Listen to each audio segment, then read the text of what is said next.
O Concello de Illa de Arousa e a empresa pública Aquaes asinaron esta mañá o convenio para a nova depuradora de Niño de Corvo, unha actuación que sairá xa a licitación este martes e a culminación dun proxecto que se declarou no ano 2018 de interese xeral do Estado logo de que a Comisión Europea abrise un expediente de sanción por non cumprir a normativa de tratamento de augas residuais.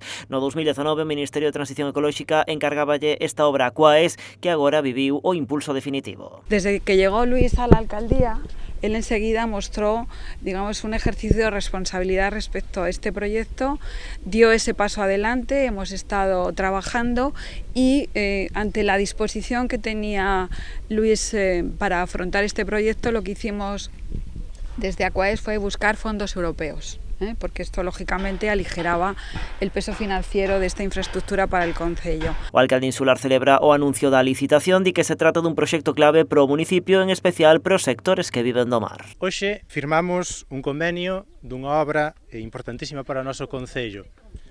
Un avance histórico para a Illa de Arousa.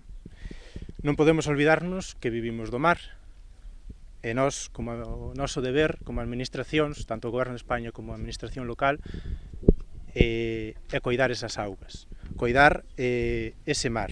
A nova depuradora supera un investimento de 8,5 millóns de euros, o 80% procede de fondos Next Generation a través do Plan de Recuperación do Goberno Central. Para poder optar a eses cartos e cumprir os prazos, as obras deberán comezar canto antes. Encontramos, con el acuerdo lógicamente del Ministerio de Transición Ecológica, fondos Next Generation, lo que supone que el 80% del coste de las obras va a ser subvencionada a fondo perdido por Europa. 8,5 millóns de euros que se van a gastar nesta obra, que é unha das máis grandes de todo o que é a ría de Arousa, que ademais é extraordinariamente necesaria. Por qué? Porque vai axudar non só a que seamos capaces de convivir cunha ría moito máis saneada, senón tamén aproveitar unha serie de produtos que obtemos das rías, ben sea cas baltías, ben sea co marisqueo, pois é dicir, bastante máis saneada. O acto de sinatura do convenio esta mañá na Praza do Regueiro non asistiu a metade do goberno local. Os concelleiros do BNG creen que se trata dun acto electoral do PSOE. É un acto electoral e un acto de campaña, acto que ademais está expresamente prohibido pola legislación electoral.